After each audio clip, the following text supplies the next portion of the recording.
Jeg skulle have anskaffet mig en elbil for længst. Det havde været det eneste rigtige at gøre. Det skulle have været en hvid Tesla, for de er meget sjældne. Dem ser du aldrig i gadebilledet. Så kunne jeg drøne rundt i larmende tavshed op og ned ad gaden, og der var ingen, som ville beklage sig over støjen.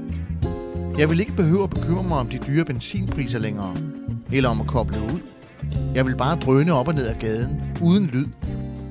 Og alt skulle være elektrisk og automatisk, således at jeg skulle foretage så få manuelle handlinger som muligt, så jeg ikke blev overanstrengt.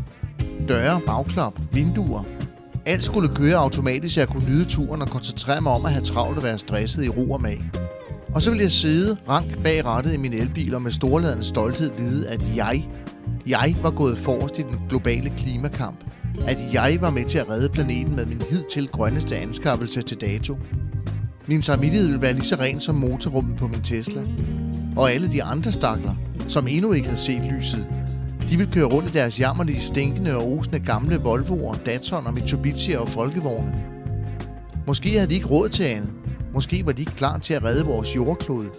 Måske var de bare nogle hjerteløse, skånselsløse, egoistiske miljøsvin, som tilsidesatte al menneskelig omsorg og fornuft, og som ikke gav en fløjtende hattefis for vores børns fremtid. Usolidariske sataner. Sådanne mennesker skulle indsamles af staten og spærres inde på ubestemt tid. Eller i hvert fald indtil de var klar til at leve en ansvarlig tilværelse med os andre, sådan som vi gerne vil have tingene skal køres. Jeg vil også søge om Grete Thunbergs venskab på de sociale medier, for jeg er ret sikker på, at hun også kører i elbil. Sandsynligvis en hvid Tesla, selvom de er yderst sjældne. Så vil jeg indlede jagten på en selfie med hende, hvor vi står sammen foran min skinnende elbil. Med et kæmpe smil, så vil vise min uovertrufne stolthed af at stå side om side med en pjekkende skolepige, som nu har status som miljøets messias og klodens frelser. Og når folk vendte sig og kiggede efter mig, når jeg kom glidende ned ad gaden, så vil jeg sidde bag rattet og vinke arrogant til dem for at signalere, at jeg godt er klar over, at de ser op til mig og regner mig som en af verdens bannerførere i klimakamp. Og jeg vil kigge tilbage på dem med foragt. Jeg vil stadig smile til dem, men også se ned på dem og hovedrystende tænke, at mine medmennesker burde tage et langt større ansvar. Hvis det stod til mig, ville alle mennesker køre rundt i elbiler, og de skulle alle sammen være hvide. Tænk på, hvorledes dette kliniske billede kunne se ud, og hvilken ro der måtte være. Vi skal ensrettes, og helst være de samme projektioner, så vi alle kan klappe hinanden på skuldrene, og bekræfte os selv i den enorme lykke, der ligger i, at vi alle er ens og vil det samme. Jeg skulle også anskaffe mig en elcykel. Det skal ikke kun være for overvægtige, gamle og handicappede. Alle skal have elcykler. Elcykler er smarte, for man behøver ikke at anstrenge sig så meget, og så kan man slippe for det mas med at motionere. Det bedste ville være, hvis elcyklerne helt selv kørte uden hjælp fra cyklisten, så slap man for at blive forpustet. Elcykler skal godt nok lades op, men det skal vi jo alle sammen indimellem. Og der skulle ikke være ringeklokke på. Alle ringeklokker skulle forbydes af staten. Der skulle være kompressorhorn på, ligesom på et gammelt diesellokomotiv. Så kunne vi alle sammen drøne rundt i gadebilledet på må og få og trutte af de dårligt gående og de gamle pensionister, som trænger til at røre sig lidt mere og lidt hurtigere.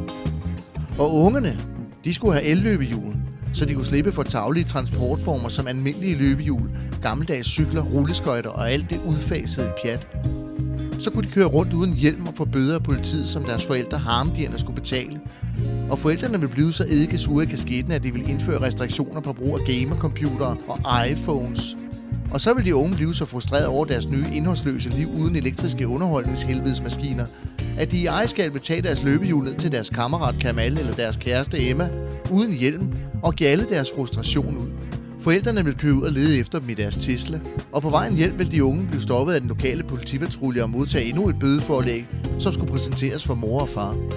Og alt imens ville ladestanderne være klohede og elmåleren drøne rundt som med ADHD-ramt kolde i et kosteskab. Og om aftenen, når de alle var enormt vrede på hinanden, ville de sidde ensomme og adskilte med hver deres elektroniske apparat og scrolle ned og ned og ned mod afgrunden.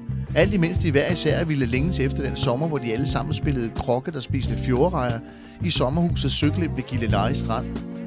Jeg ville sørge for, at alle mine håbløse, gammeldags remedier ville blive udskiftet.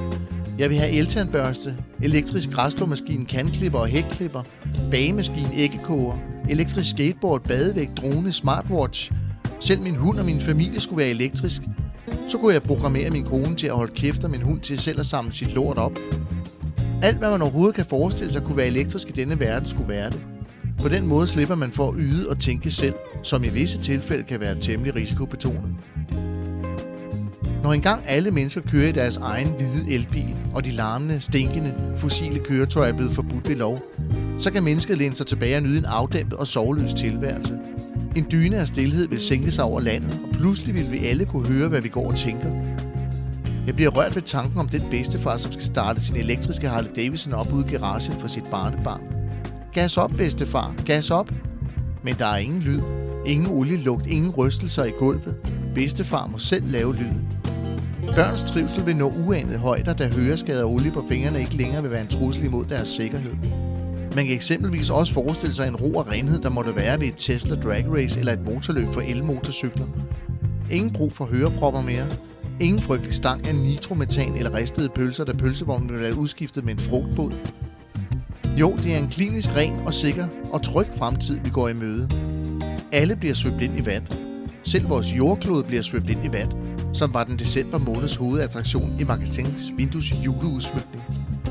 Vi skal alle leve en sorgløs og sund tilværelse uden spørgsmålstegn eller afvigelser.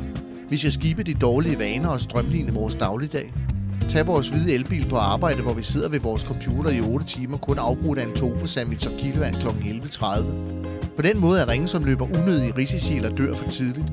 Og i sidste ende kan man blot stille sig selv spørgsmålet, om det er rentabelt at dø for tidligt eller leve for sent, eller om man blot skal tage bestik af situationen og gøre, som man rent faktisk har lyst til, uden at andre blander sig. Jeg skulle have anskaffet mig en elbil for længst.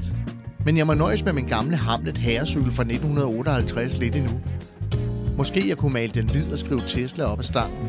Så kunne jeg drøne op og ned ad gaden, mens jeg sagde som en elbil. Så ville folk tro, jeg var idiot.